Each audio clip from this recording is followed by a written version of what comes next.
world? Anybody out there? Do I have any visitors? Let me just raise my chair up. I feel a little bit low. Ooh. Hi Sylvia. It's like my opening line. Hello, is anybody out there? Hi Sylvia. Well, good afternoon if you're joining me today. I'm Izzy Szynski, independent Stampin' Up demonstrator, Izzy's Crafty Bees, and I'm coming to you live this Tuesday lunchtime for a quick lunchtime live. I'm going to demonstrate just one card, and it's because I've been having lots of positive feedback about a card that I posted, I think it was last week. I posted it on my Facebook feed and then posted it to my sister Tracy, whose birthday it was yesterday, and I've had lots of positive feedback and lots of likes and hearts and things for that card, so I thought I would come on and just show you how I made it.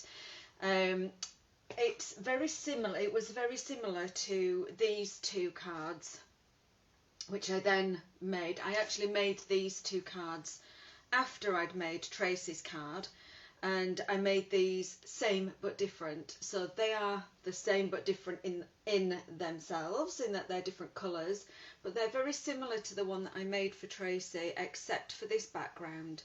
I sponged this background on this card, but on Tracy's card I actually did a gold background, or a metallic gold background, using the Gilded Leafing embellishments from Stampin' Up, which are new in the new January to June mini catalogue.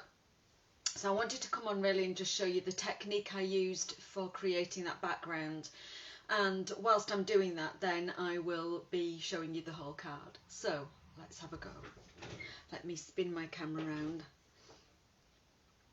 Bear with me as always.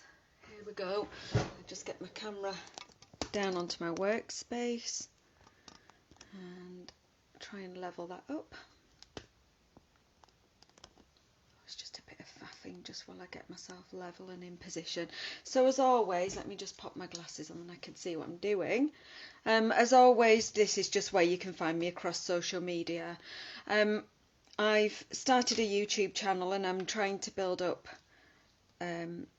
my subscriptions to my YouTube channel, and it's really difficult because my YouTube channel isn't at Izzy's Crafty Bees at the moment, so I will do a live from my YouTube channel and post the link into my Facebook feed at some point, try and build up those subscriptions so that I can actually call my channel at Izzy's Crafty Bees, which would be really handy. Then you can find me all over the place as at Izzy's Crafty Bees. That's all you need to type in. So if you're looking for me on Pinterest, for example, if you just search and type in the @ symbol and Izzy's Crafty Bees, you'll find me. Same on Twitter, same on Facebook, same on Instagram.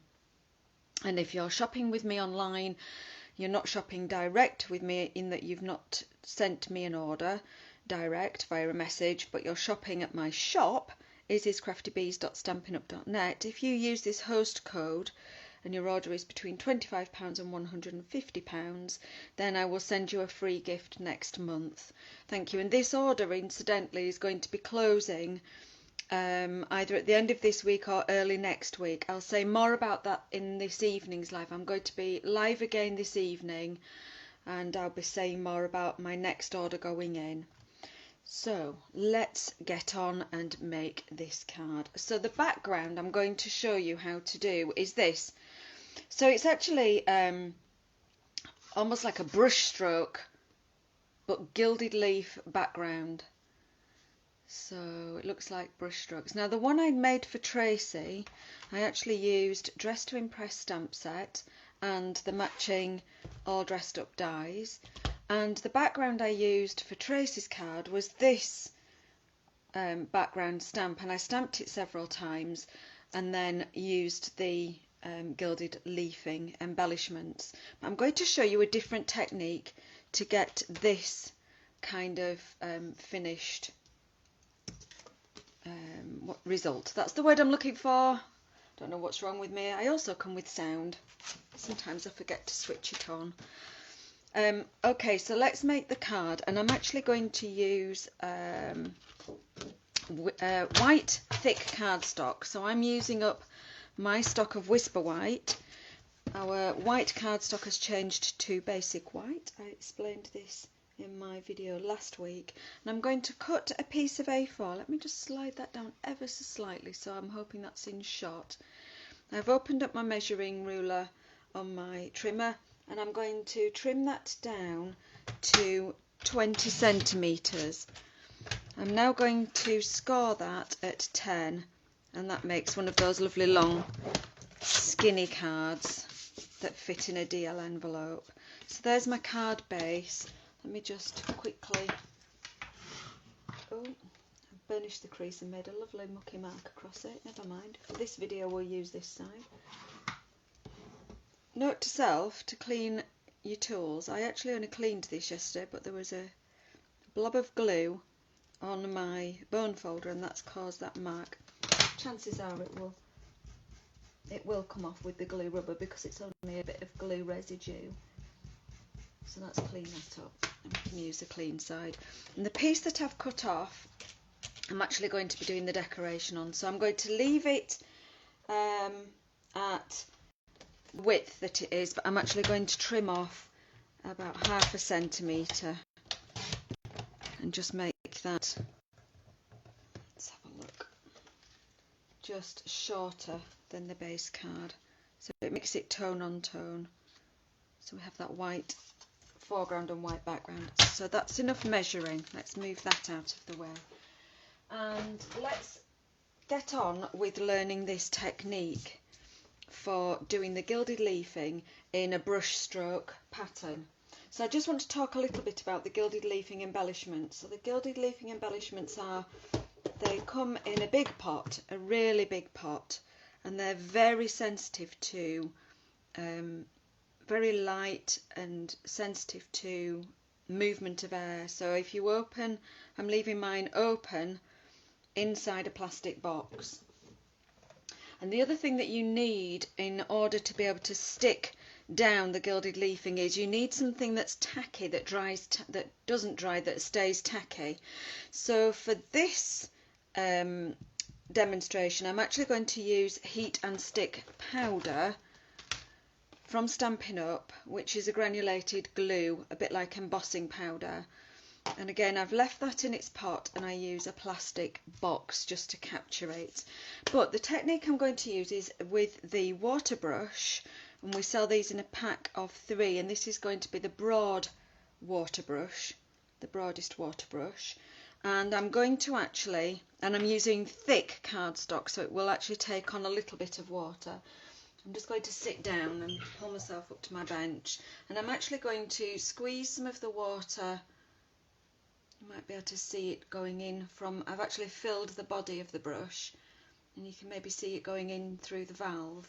And I'm going to just make some sort of brush strokes across the page in the middle,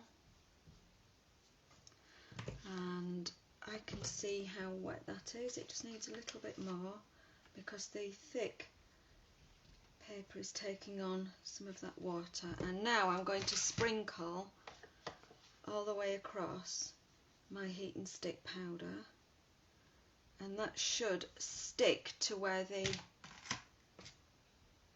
just see if I can get a bit more on that end, where the brush strokes are. And I don't know if you can see that. I'm just gently tapping off the excess, but I don't want to tap off too much. Let me stand up and see if I can capture that on camera. I'm not sure if the camera's going to actually pick up too much because it's white on white. But it's literally stuck to where the brush strokes of the water were. Now I'm going to take my heat tool, and I'm going to heat this from underneath, because if I found that if I heat from on top, it actually blows off. And I want to heat from underneath.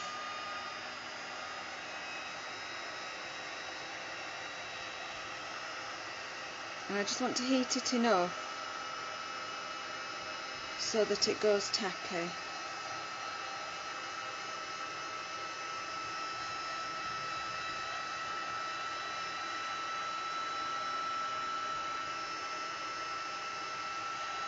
See, it's just starting to melt now.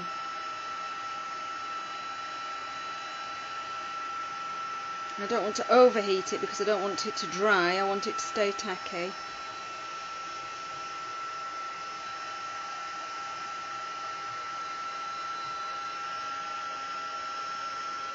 And that's perfect. I'm going to just quickly open. Now I'm going to pop that on the lid, and I'm going to take some of these pieces and I'm going to squish down the Gilded Leafing flakes onto that tacky. I'm using the lid just so that I don't get too much mess all over my desk. And I'm burnishing it in with my finger tape. Move some of the loose stuff across. And just keep burnishing it with your fingertip. Now I'm going to tip off as much of the excess as I can back into its box. Get back in your box, you Gilded Leafing flake, you. It's like trying to tame a wild animal. They're so flyaway, but such fun. I'm really enjoying using this. Now I'm going to try and get off as much as I can with my fingertips. Just burnishing it with my fingers. And now I'm going to use my children's glue pencil, glue brush. This is just a really inexpensive child's glue brush. It's got quite nice stiff bristles, so I can afford to sort of scooch it quite firmly.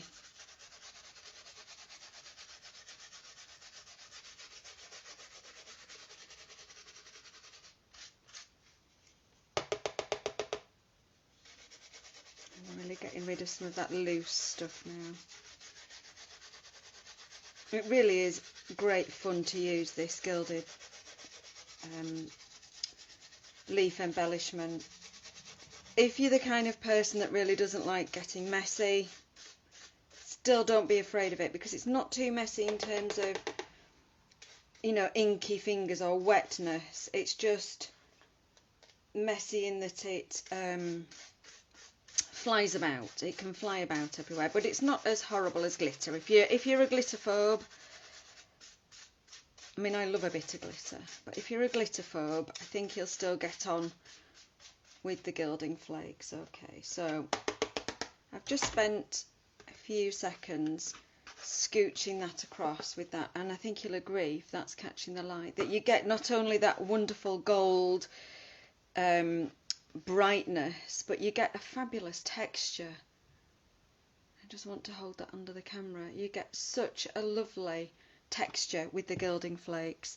Now I'm going to pop that down. I'm just going to try and capture some of these. It's like you sort of think, oh, it's so precious, it's gold, but look at the ginormous pot you get. You get masses of it. I think I might have to invest in a mini vacuum cleaner for afterwards. So that's given us our fancy background. Oh, I look like Disco Queen here. Glitter, not glitter, I've got gold all over me. So I pop the lid back on my box so I'm out of danger's way. Now, one thing I will say is, by wetting your cardstock and using water, the water and heat and stick powder, you will get a crease in your card, but you can straighten it out, you can manipulate it, and if you use the glue that you use to stick that down on your card base, will sort it out as well. So don't worry too much about that.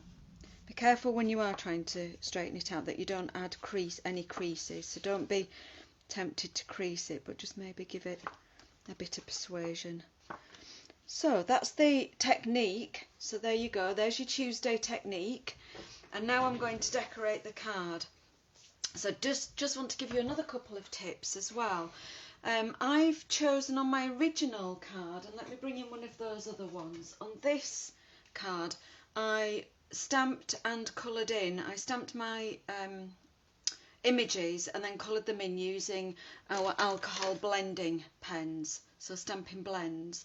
Now, I've had quite a number of customers say to me, oh, I haven't got any blending pens or stamping blends or alcohol markers.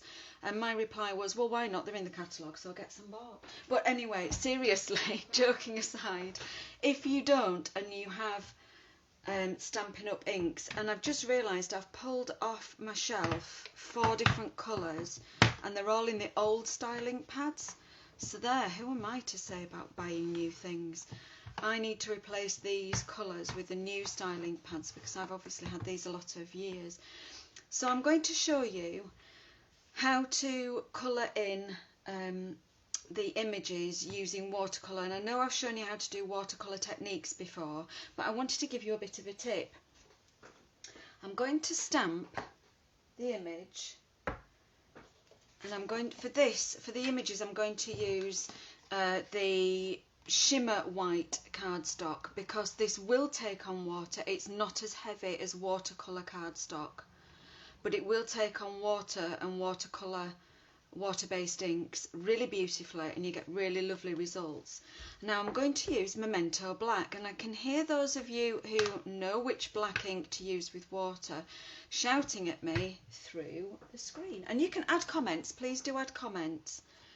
But what I'm going to do, here's a little tip. If you don't have stays on, so ordinarily we would use Memento dye-based ink, and we would pair that up with an alcohol blend pen. So a Memento dye-based ink with an alcohol marker for colouring in. And the reason for that is that the lines that you stamp won't smudge when you go over it with alcohol. And we usually use stays on. Let me just grab my stays on ink pad. So we'd normally use a solvent ink pad, stays on, if we're stamping images and then adding water and watercolour. Now here I'm going to be controversial, and I'm going to just give you a little tip. Just before I do, I'm just going to get myself organised off camera. So I'm going to stamp the perfume bottle using Memento black.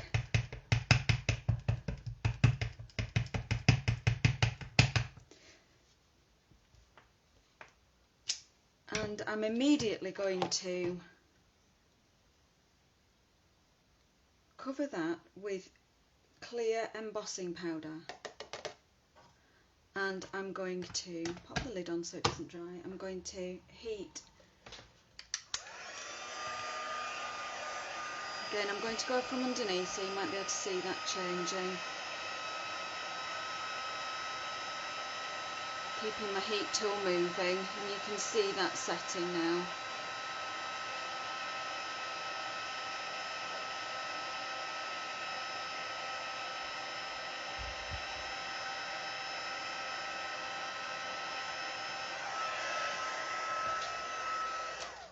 And what that means now is that I can actually use water and watercolouring on this without the lines of the image running, because I've heat set that using clear embossing powder.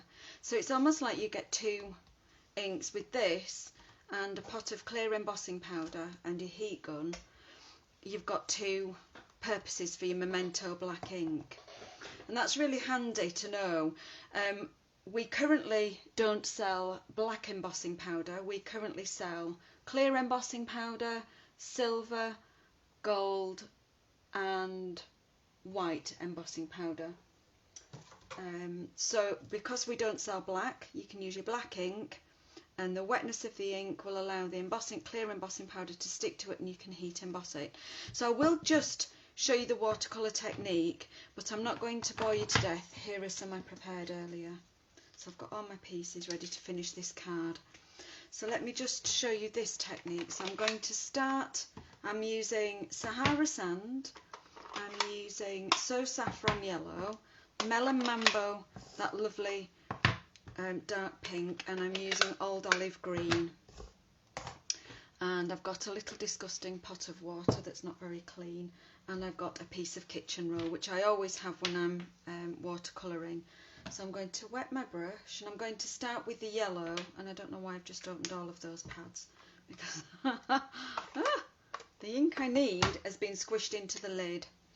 Let me just double check I'm still live. Yes, I am. Hello, everyone. Okay, sit back down. So, I'm going to start with my So Saffron, and I'm going to make it quite wet in the lid, and I'm going to pop some perfume in that bottle, and you'll see just what a quick technique I do with watercolouring. I don't faff about. I don't take forever doing my watercolouring. I just lay down quite a wet layer, and then if I want any detail I pick up a bit more darker ink, just a bit more concentrated ink should I say, and just maybe pop in a bit of shade. I'm going to concentrate on this bottom corner for a bit of shading or a bit of darker colour. That's it for yellow. So I'll wash off my brush and dry it. So I'm going to, before I close the lid, dry the water out of the lid, close the lid of my ink. I'm now going to use Sahara sand. You can see quite clearly that I've squished quite a bit of ink, and I'm just going to give the bottle a bit of definition. So dampen tip of my brush, pick up some ink on the tip of my brush, and I'm just going to give the bottle a bit of definition, so a bit on the stopper. It just stops it from looking so flat. And a little bit of a tickle of a brush stroke down this side. Again, I'm not colouring it in solid. I'll maybe go a bit dark underneath. And I'm using quite a fine tip brush.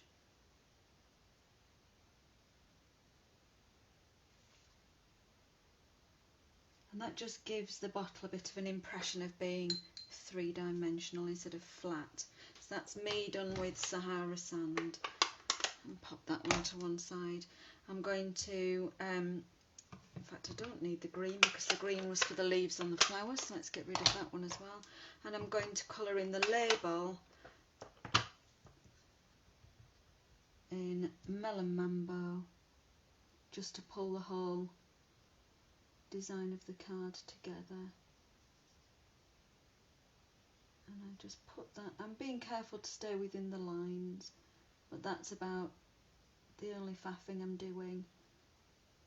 I'm going to just take some more concentrated ink and give it a bit of definition just down in this corner. That is it for colouring, as quick and as easy as that. So don't be afraid of colouring in. Anyone can do it. We've all done it. I don't know why we get afraid of being creative when we turn into adults.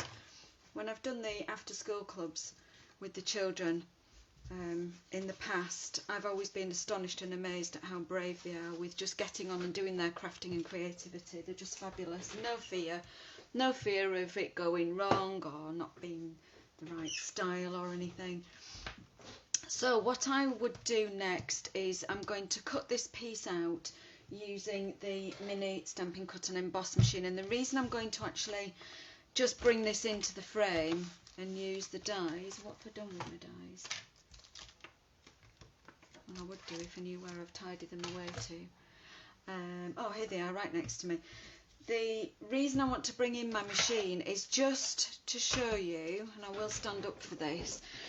The last time I used my mini machine on a live, I was struggling to put the sandwich through the mini machine, and I thought it was because it's so compact and small and lightweight that I was struggling. I felt I needed three hands, and I didn't want that to put anyone off actually buying a machine.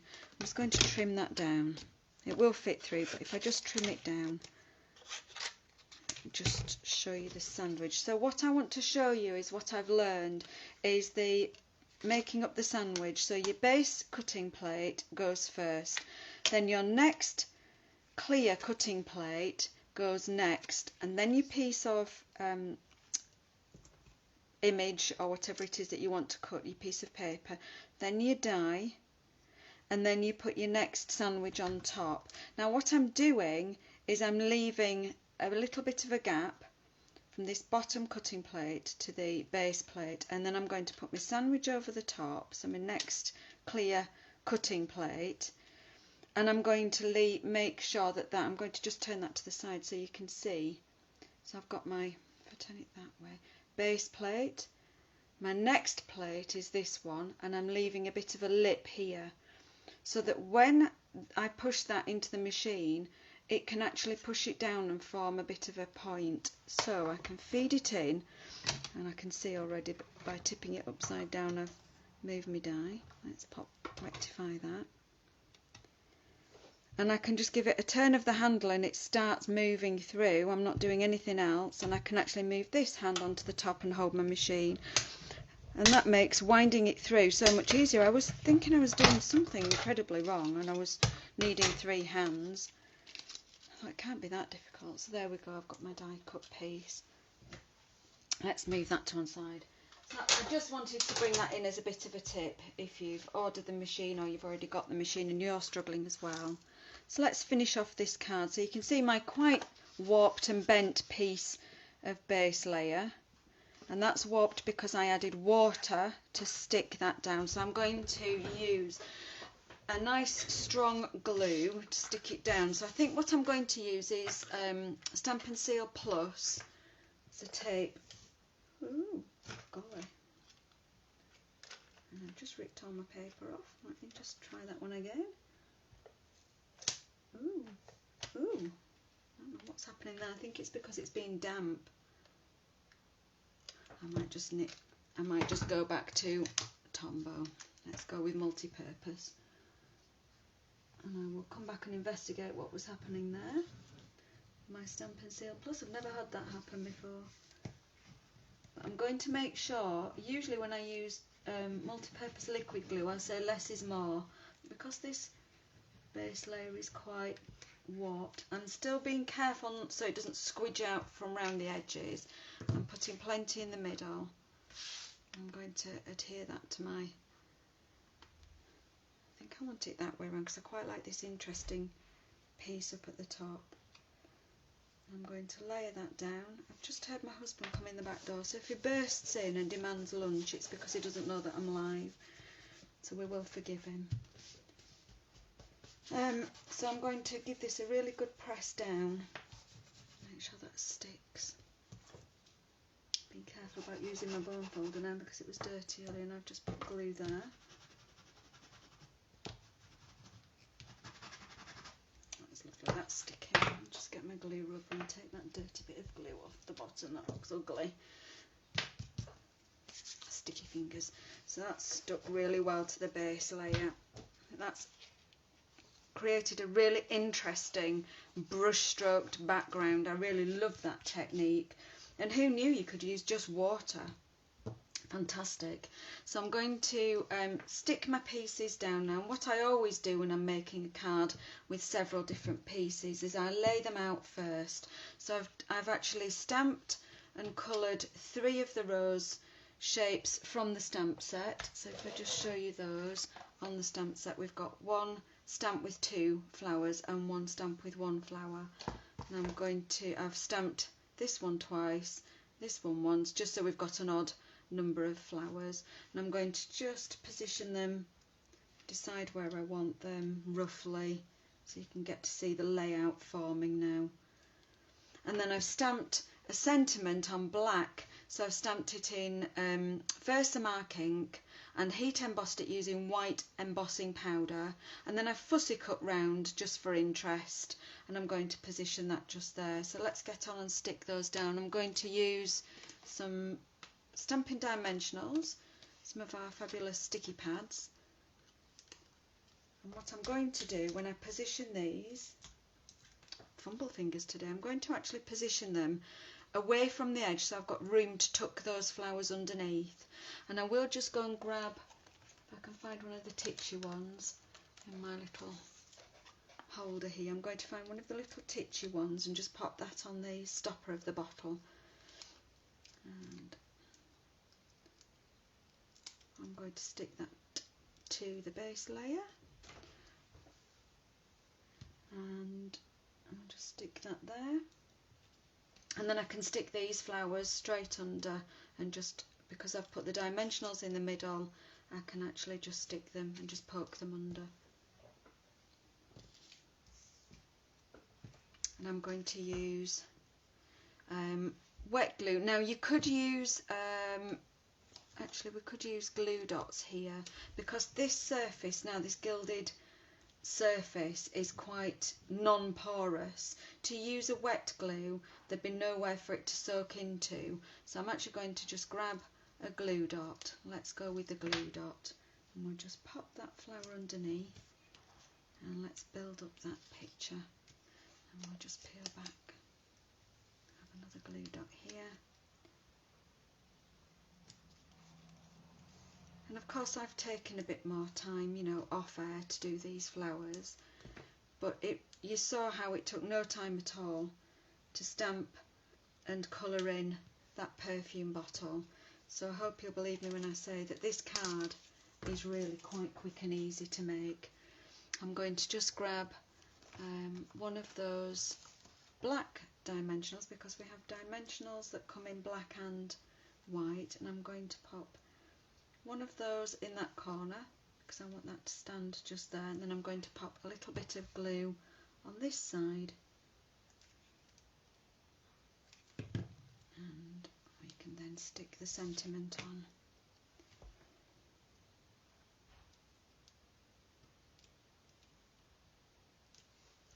And that's pretty much job done, except for I think this card deserves a little bit of extra bling. So let me just go to my bling box and find some sequins. I'm sure I've got some self-adhesive sequins in here. I have, and they're going to look gorgeous. These are from,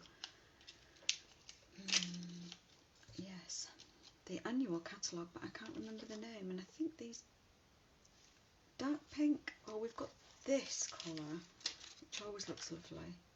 Sort of pink with gold. I think I'm going to go with the pink with gold, and I'm going to use my take your pick tool because I've got the spatula on the end, and I know that I can scoop up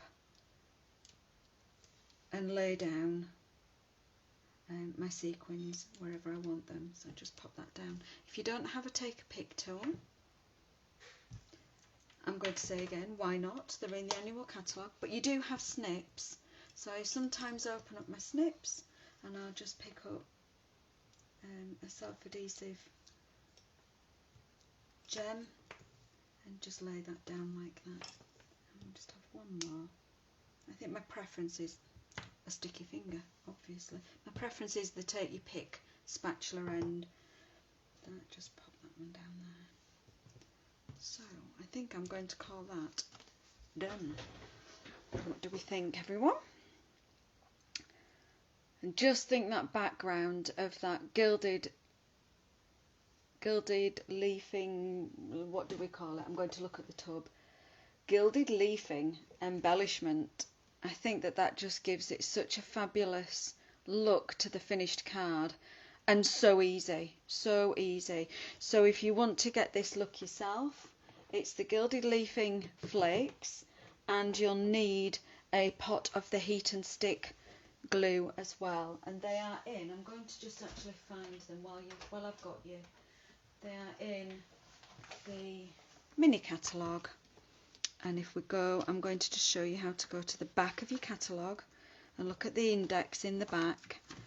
So the Gilded Leafing embellishment is £8.25 for a pot, and the heat and stick powder is £5.50 for a pot, and both of those will last a long time,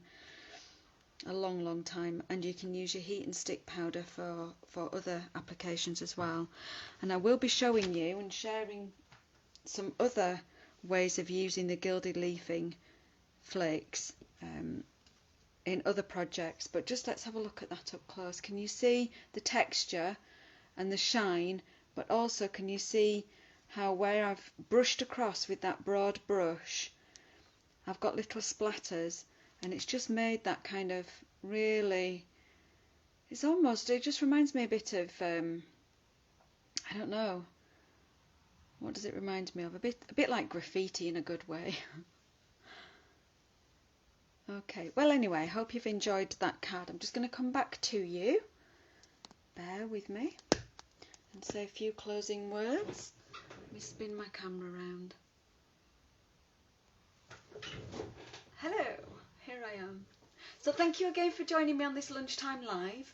It's been fun to show you that technique and to share with you that card that I made earlier, and I got lots and lots of positive feedback about it, including from the recipient who also loved it. So it was great that I could share that with you. And if you've enjoyed today, this lunchtime's demonstration, come back this evening at 7 o'clock and I'm going to share with you an everlasting card. It's a fancy fold that has been around for years and years. I've never made one before until yesterday, and it's all my mum's fault because she found something in a cupboard that was like an everlasting card, but it had Star Wars on it. And it was amazing, and I thought, gosh, that reminds me of the everlasting card. It must be made the same way. So I had a look at how to make the everlasting card as a fancy fold, and I was amazed just how easy it actually is. So if you're going to join me live this evening at 7 and you want to make along, I'm just going to go and have my lunch, then I'm going to jump back online and I will type a post with all the bits and pieces that you'll need to gather to be able to join me and make along live this evening. It's a few weeks since I've done a make along live, so it'd be lovely if you join me and got sticky and inky with me. Thanks for joining me just now. Stay safe, stay happy and keep crafting. Lots of love. Bye.